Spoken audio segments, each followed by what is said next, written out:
에게 미침을 보리이다. 아멘.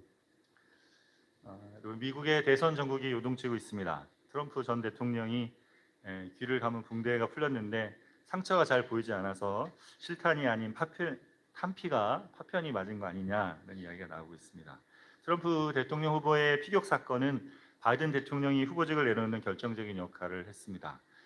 바이든 대통령은 나이 때문에 후보에서 사퇴하라는 압력을 받았음에도 불구하고 끝까지 완주하겠다고 했는데 이 트럼프 대통령의 피격 시도로 트럼프 후보의 인기가 급상승하자 후보직을 해리스 부통령에게 넘겨주게 되었습니다. 지난주에 로이터 여론조사에 따르면 해리스 부통령이 트럼프 전 대통령을 오차 범위 안에서 앞서고 있다는 조사가 나왔습니다. 늦게라도 바이든 대통령이 후보직을 내려놓았기 때문에 민주당은 남은 100여일의 시간 동안에 대등한 대통령 선거전을 할 수 있게 되었습니다. 여러분, 무엇이나 때를 분별하는 것이 중요하죠. 다른 사람들은 다 아는데 나만 보지 못하고 있다는 것은 그것이 문제가 됩니다. 여러분도 마음에 무엇인가를 꼭 붙들고 놓지 못한 무엇인가를 갖고 계시지는 않으십니까? 오늘 본문에 보면 창세기 본문은 43장과 44장을 아우르는데 요셉과 그의 형들 그리고 야곱과 얽힌 이야기가 나옵니다. 7년의 대흉년으로 애굽의 양식을 다시 가지러 가야만 한 상황에서 야곱은 베냐민을 보내지 않겠다고 고집을 부립니다. 그러나 야곱이 고집을 부린다고 그냥 해결될 상황이 아니었습니다. 하나님이 정하신 흉년의 때를 나야 했기 때문에 애굽의 총리가 된 요셉의 명령대로 베냐민을 데리고 와야 했고 그 자리에 야곱의 마음이 그리고 요셉의 형들의 마음이 변화를 겪게 됩니다. 오늘은 이르면 이르리로다 라는 제목으로 본문을 통해 주신 은혜를 함께 나누기를 원합니다. 첫 번째, 베냐민을 애굽에 보내면서 하나님의 은혜를 바라는 야곱입니다. 저희가 창세기 42장에서 야곱의 아들들이 애굽에 시므온을 지금 남겨두고 곡식을 가지고 아버지 야곱이 있는 가나안 땅으로 온 것을 이야기 나눴습니다. 돌아오는 길에 곡식 값이 나귀의 주머니에 들어있는 것을 보고 이들이 어떻게 했어요? 깜짝 놀랐습니다. 자기들이 훔쳐온 것처럼 돈을 안 주고 양식을 그냥 가져온 것처럼 되었기 때문에 놀랐죠. 집에 도착한 아들들이 야곱에게 이 상황들을 애굽에 있었던 이야기를 다 나눠줬습니다. 그리고 베냐민을 데려가서 자기들이 정탐꾼이 아니라 정직한 사람임을 밝혀야 되고 그렇게 되면 애굽의 그 총리가 우리에게 무역을 하게 해주겠다고 약속을 했다라는 이야기를 했어요. 근데 야곱이 어떻게 합니까? 야곱이 이렇게 말하죠. 42장에 내가 요셉도 잃고 시므온도 잃었는데 이제 베냐민까지 잃을 수 없다. 그래서 베냐민을 보낼 수 없다라고 이야기합니다. 아들들이 아무리 설득을 해도 야곱은 요지부동이었습니다. 그 고집을 아무도 꺾을 수 없었죠. 그렇게 해서 시간이 흘러갔어요. 이런 배경 속에서 창세기 43장이 이렇게 시작됩니다. 1절에서 3절을 한 번 더 같이 읽겠습니다.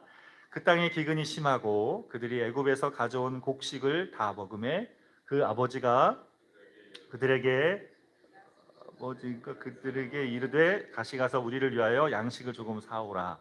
유다가 아버지에게 말하 이르되 그 사람이 우리에게 엄히 경고하여 이르되 너희 아우가 너희와 함께 오지 아니하면 너희가 내 얼굴을 보지 못하리라 하였으니. 여러분, 그 땅의 기근이 심했습니다. 몇 년이었어요? 7년인데 지금 2년 정도밖에 지나지 않았단 말이에요. 그러니까 어떻게 해요? 기근이 계속되죠. 애굽에서 가져온 양식은 점점 떨어져 갔습니다.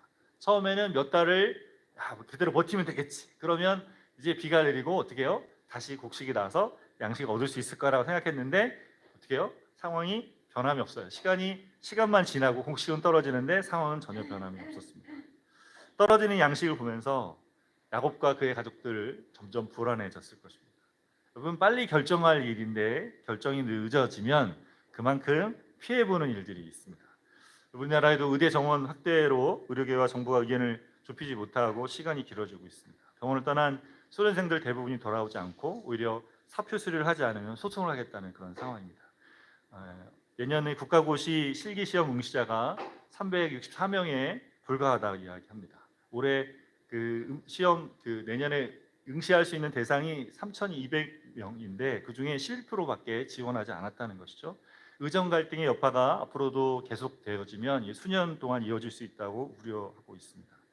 빨리 해결할 일은 빨리 해결을 보는 게 좋습니다. 미룰수록 마음의 근심이 길어지고 그러면 고통스러운 결과를 마주하게 되죠. 야곱은 그렇게 곡식이 떨어져 가자 근심 중에 아들들에게 애굽에 다시 가서 우리를 위하여 양식을 사오라고 말합니다. 아들들이 뭐라고 말할 줄 알면서 양식이 없는 것 앞에 어쩔 수 없이 이야기를 하는 거죠. 42장에서는 르우벤이 아버지를 설득했는데 이번에는 유다가 나섭니다. 유다가 아버지 야곱에게 이렇게 말합니다. 애굽 총리가 엄하게 경고했는데 베냐민을 데려가지 않으면 그 사람의 얼굴을 보지 못할 거라고 했습니다.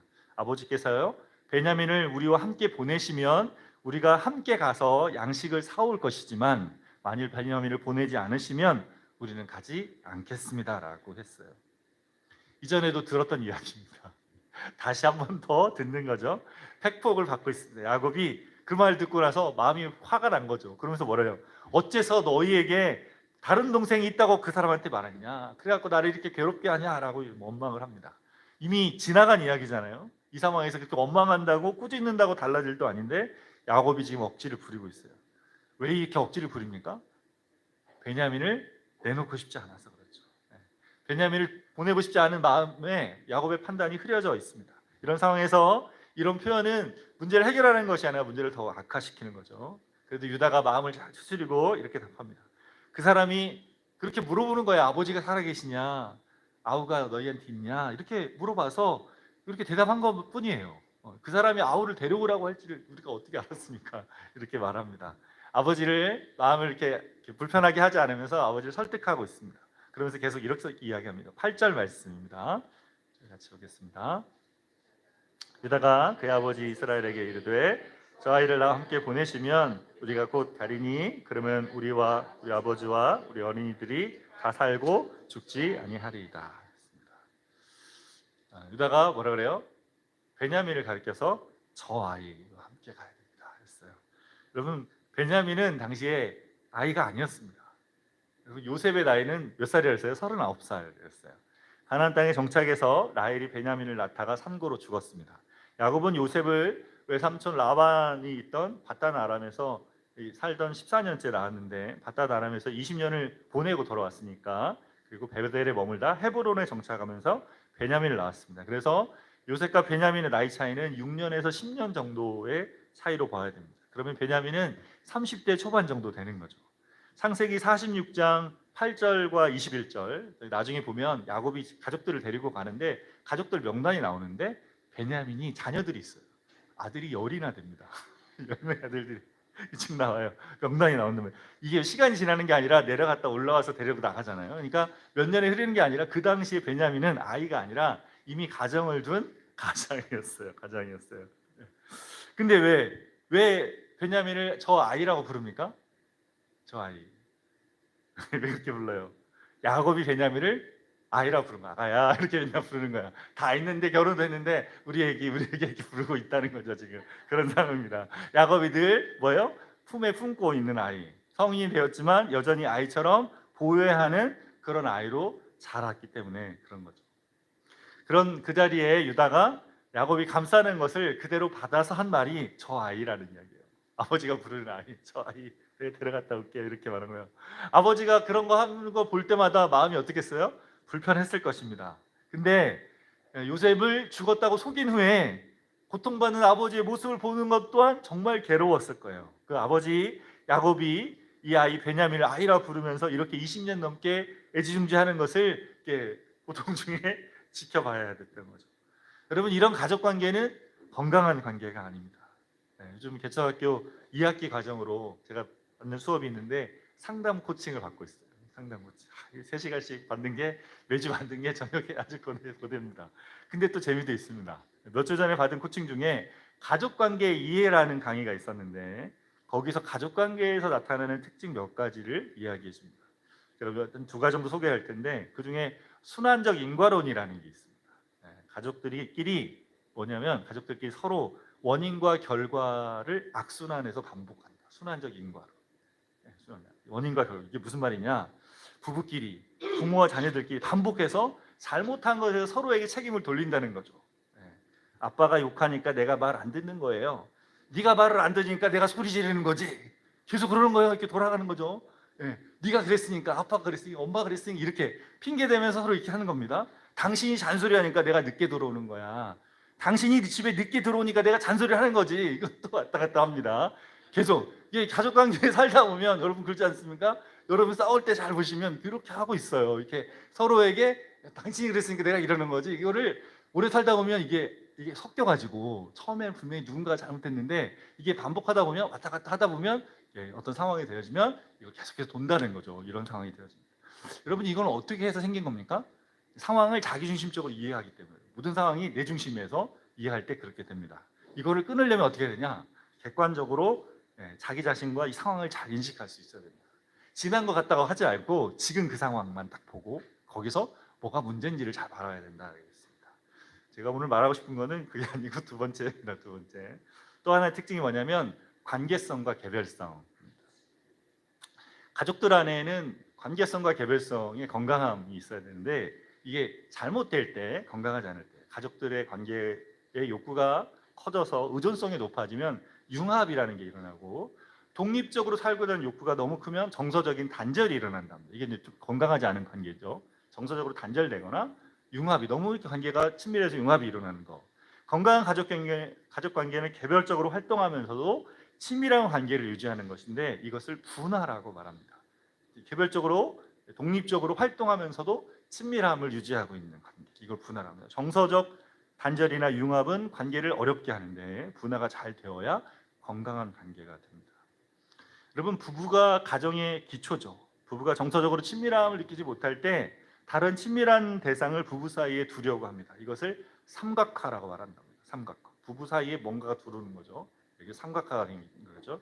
부부 사이에 누군가 또 무엇인가 들어오는 겁니다. 그래서 그게 이게 누가 들어올 수 있냐? 부모님이 들어올 수도 있고, 그렇죠? 부모님 들어올 수도 있고, 자녀가 될 수도 있습니다. 부부 사이에 자녀가 들어올 수도 있고, 일이나 취미나 또 다른 이성이 들어올 수도 있습니다. 배우자의 자리를 자녀로 채우려 하면 그 자리가 위험한 자리가 돼요. 자녀가 건강하게 성장하고 발달하는 것을 저해할 수 있다고 합니다. 여러분 이 가족 관계를 적용해 보면 지금 야곱은 베냐민과 어떻게 돼 있습니까? 융합 관계에 돼 있습니다. 융합. 야곱이 사랑했던 아내 라헬이 죽고 그녀가 낳은 요셉 아들 요셉마저 죽었다고 믿고 있는 야곱은 베냐민과의 정서적인 애착 관계 속에 살았습니다. 이것이 야곱뿐 아니라 야곱의 가정 전체를 위험에 빠지게 하고 있음을 인식하지 못하고 다 커서 성인이 된 베냐민을 아이로 여기면서 살아가고 있습니다. 야곱이 그 마음에 품은 그 사랑은 건강한 열매를 맺는 사랑이 아니었습니다. 베냐민을 망치고 다른 아이들과의 관계를 망치고 야곱 자신을 망치게 될 것이었습니다. 여러분은 어떠십니까? 여러분은 건강한 가족 관계를 맺고 살고 있습니까? 여러분 사랑의 우선순위가 바르게 잘 설정이 되어 있습니까? 융합이나 정서적 단절이 아닌 분화가 잘 되어 있는 것 같습니까? 서로의 독립성을 인정하면서도 친밀한 관계를 갖고 있습니까? 나 중심적으로 내가 좋아하고 붙잡고 싶은 대로 살아가면 그게 많은 관계의 어려움을 가져올 수 있습니다. 처음은 잘 모르지만 주변을 살펴보면 건강하지 않은 관계는 건강하지 않은 열매를 맺게 됩니다. 야곱처럼 관계하며 잘못된 애착 관계를 가지고 있다면 그 자리를 떠나야 됩니다. 우리를 사랑하신 하나님은 그렇게 잘못된 관계를 맺고 살아가는 자리를 들춰내십니다. 하나님께서 드러내시면 그것을 붙잡겠다고 고집을 부리면 안 됩니다.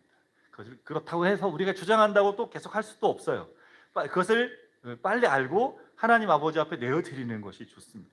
야곱처럼 시간을 끈다고 될 일도 아닙니다. 야곱은 결국 어떻게 해요? 손을 들었습니다. 유다는 베냐민을 부르고 야곱의 표현을 써주면서 야곱을 이렇게 설득합니다. 9절 말씀입니다. 같이 보겠습니다.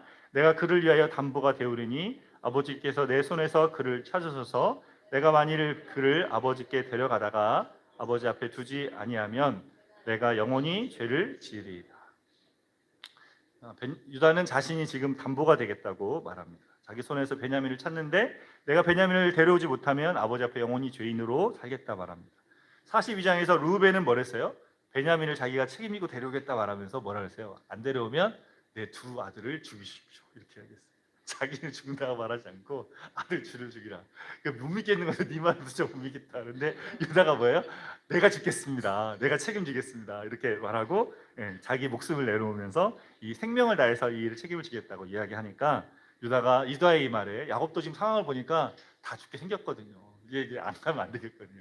유다가 이 정도까지 하니까 어떻게 해요? 그 말에 설득됩니다. 그리고 베냐민을 보내기로 결정합니다. 야곱은 이전에 에서를 만났을 때 그랬던 것처럼 어떻게 했어요? 에서 만날 때 뭐 했습니까? 막 물건도 보냈잖아요. 순서대로 보내고 막 보냈지 않습니까?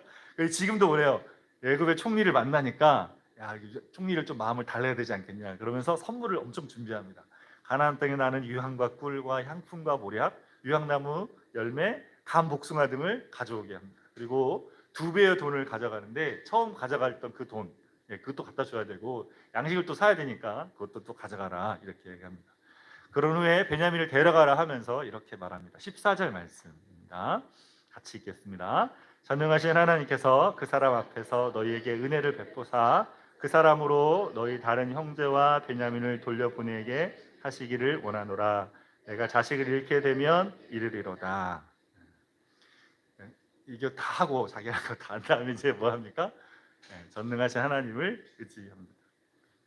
그 평생에 이 전능하신 하나님, 야곱에게는 이 전능하신 하나님, 자기와 함께 하신 하나님이 있다는 것을 알고 있어요.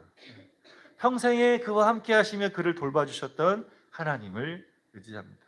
아버지 이삭과 형을 속여서 바다라로 갈 때 돌베개 베고 누워 잠잘 때 꿈속에서 나타나주신 하나님, 베델에 낮추시던 그 하나님을 의지합니다. 20년 동안 외삼촌 집에 머물면서 속이는 데 능한, 자기보다 더 속이는 데 능한 외삼촌에게 쏟고 속이는 속임 받는 그 자리에서 가족과 재산을 얻게 하신 그 전능하신 하나님을 의지합니다. 그 하나님께서 애굽의 총리 앞에서 은혜를 베푸셔서 시몬과 베냐민을 돌려 보내주시기를 구합니다. 여러분, 유다에게 했던 야곱의 말은 뭐예요? 신앙 고백이고 기도였습니다.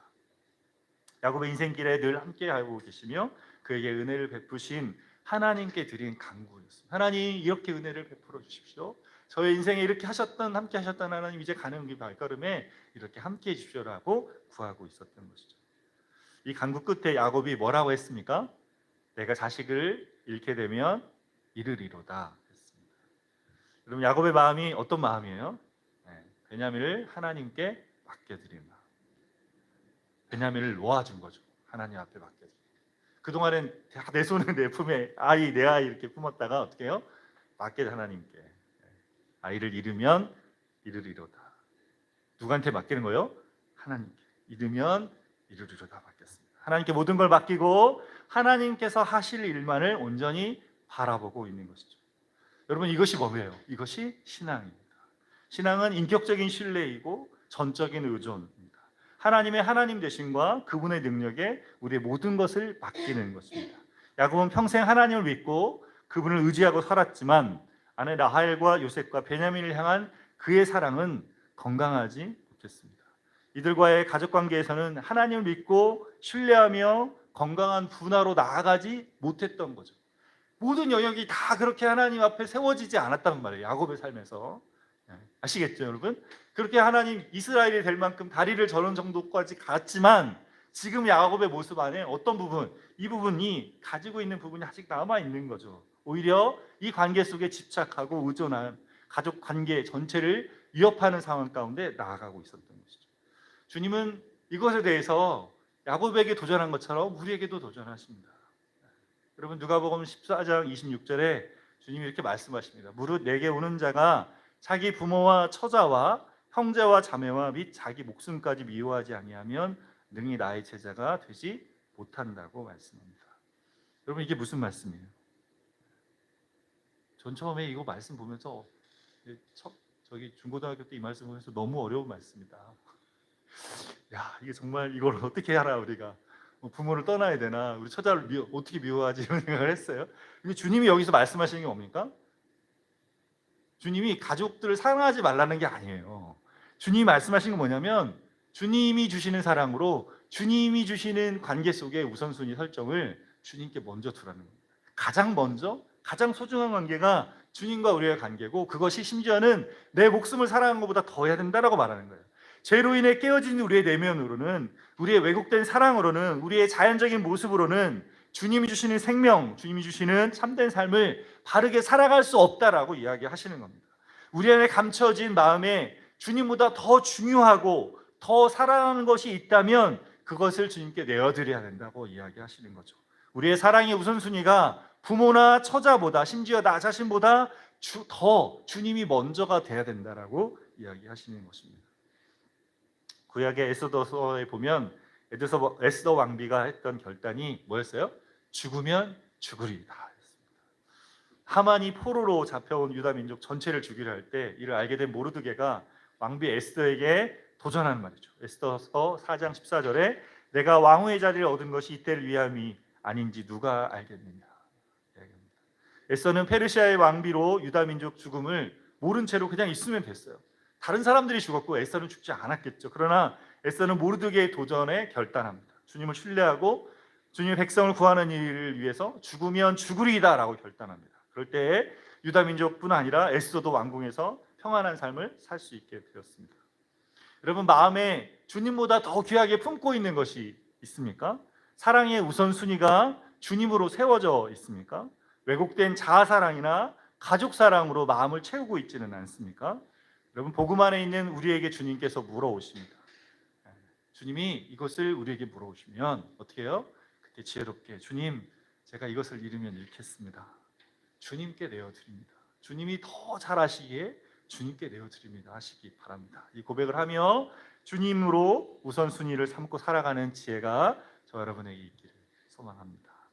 두 번째로 베냐민을 지키기 위해 스스로 담보가 되겠다는 유다입니다. 그렇게 베냐민을 데리고 애굽에 다시 간 야곱의 아들들은 요셉의 집으로 인도함을 받습니다. 집으로, 총리의 집으로 인도함을 받는 거죠. 갑자기 총리의 집으로 가니까 사람들이 깜짝 놀란 거예요.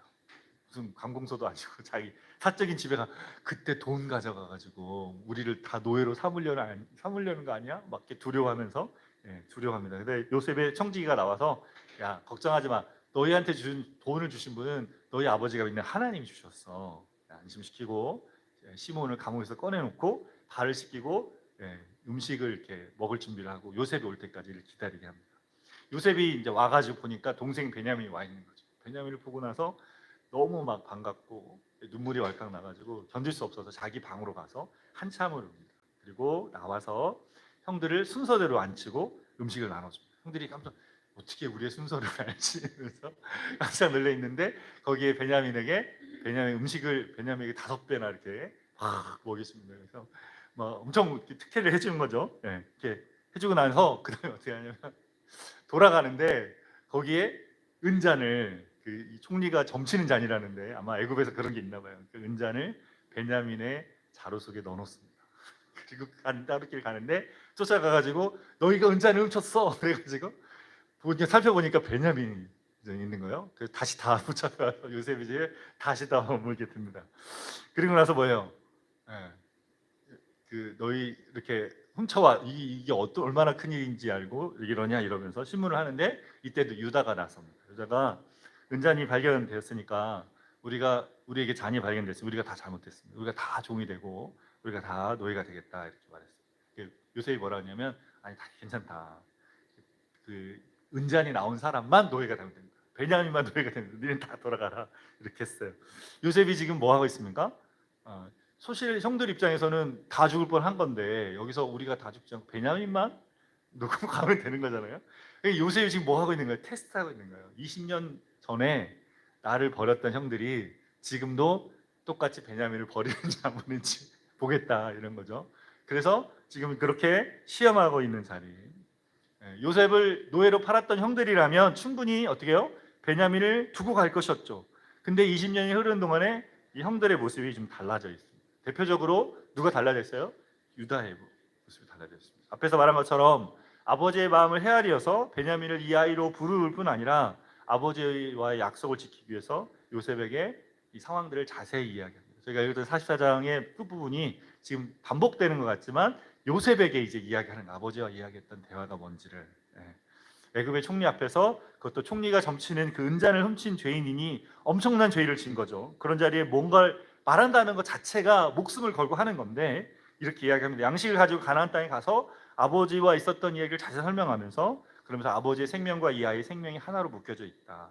이 아이가 함께 가지 않으면 아버지가 흰머리로 슬퍼하며 죽게 될 것이다. 수월에 내려갈 것이다 라고 이야기합니다. 그러면서 이렇게 말합니다. 32절 44장 32절 33절 말씀 보겠습니다. 주의 종이 내 아버지에게 아이를 담보하기를 내가 이를 아버지께 데리고 돌아오지 아니하면 영영이 아버지께 죄짐을 지이다 하였사오니 이제 주의 종으로 그 아이를 대신하여 머물러 있어 내 주의 종이 되게 하시고 그 아이는 그의 형제들과 함께 올려 보내소서. 네. 유다가 아버지와 했던 약속, 내가 아이를 데려오지 않으면 영영이 죄짐을 지겠다 했기 때문에 베냐민 대신에 자기가 종이 되겠다라고 말합니다. 그리고 유다가 변해 있어요. 22년이라는 세월을 지나면서 유다가 달라져 있습니다. 22년 전에 요셉을 애굽의 노예로 돈 받고 팔자고 말했던 사람이 누구예요? 유다였어요. 유다였습니다. 요셉의 채색 옷을 찢고 염소피를 묻혀서 아버지 야곱에게 악한 짐승에 잡아먹었다라고 거짓말했습니다. 슬퍼하며 그때 슬퍼하며 애통해하는 애국해하는 아버지의 모습을 보면서 유다가 마음을 돌이켰습니다. 그 뒤로 38장, 그게 37장의 이야기고 저희가 함께 나눴지만 38장 이야기가 유다의 이야기가 나옵니다. 유다가 형제들을 떠나 이렇게 나오거든요. 그 뒤로 떠난 그 인생이 어떻게 해요? 가정 안에 자녀들이 죽어가는 것을 보고 자기가 그렇게 실패하는 모습을 보면서 어떻게 해요? 며느리와 동침해서 자녀들을 낳는 그 자리를 나면서 유다가 어떻게 해요? 깨어질 대로 깨어지는 거죠. 자기 안에 있는 그 죄성과 그 연약함과 어떻게 할 수 없는 것들을 보면서 어떻게 해요? 변해. 하나님께서 우리에게 인생을 통해 가르치시는 것이 있습니다. 우리는 인생을 통해 배운 사람을 뭐라 해요? 철들었다. 철들었다라고 합니다. 나이가 들었는데 아직 철이 들지 않은 사람이 있어요. 자기가 뭘 하고 있는지, 어떤 행동을 하고 무슨 말을 하는지를 인식하지 못하고 여전히 어린아이처럼 말하고 행동하는 사람이 있습니다.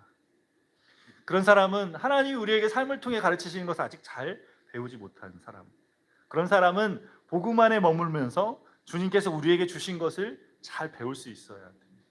유다가 담보가 돼서 가정의 화해를 이루었죠. 그런데 유다의 후손으로 오신 예수님인 우리와 하나님 사이에 화목을 이루어 계셨습니다. 예수님은 르우벤이나 시몬이나 요셉과 베냐민의 후손으로 오시지 않았습니다. 예수님은 유다의 후손으로 오셨습니다. 유다는 자신의 생명을 바쳐서 자진해서 종이 돼서 가족들의 생명을 구했습니다. 우리 예수님도 자신의 생명을 잃으시며 종의 형체를 입고 우리의 생명을 구하셨습니다.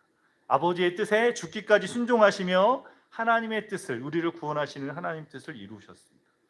예수님이 주신 복음 안에서 우리는 인생의 참된 길을 배워갑니다. 복음의 은혜는 더 이상 나 중심으로 살지 않도록 우리를 인도합니다. 내가 중심되고 나를 위한 이기적인 사랑에서 주님이 중심이 되고 주님을 사랑하며 그 사랑으로 이웃을 사랑하며 돌보게 합니다. 그렇게 주님이 중심되는 삶을 살아가면서 우리는 참된 사랑을 배워가며 그래요? 철이 들어가는 거죠. 나를 위해 하늘의 영광, 왕의 자리를 내어주신 주님 때문에 우리는 그분의 가족 돼서 존귀한 자로 이 땅을 살아가게 됩니다. 복음 안에서 참으로 사랑해야 될 것들을 사랑하고 잘해야 될 것들이 잘하는 사람으로 성장하게 되는 것이죠. 여러분, 무더운 여름 휴가의 주간을 저희가 지납니다. 휴가 기간 동안 몸과 마음을 쉬면서 우리를 위해 자신을 내어주신 우리 주님을 묵상하시기를 바랍니다. 휴가 동안에 묵상하시고 안식하시고 주님과 함께 시간을 나시면 좋겠습니다. 주님처럼 우리도 사랑으로 내어질 자리가 어디인지 복음 안에서 내 모습이 조금씩 변화되고 있는지를 돌아보며 보내는 한 주가 되기를 바랍니다. 같이 주신 말씀 우리가 바라보며 두 손 들고 함께 찬양하고 기도하며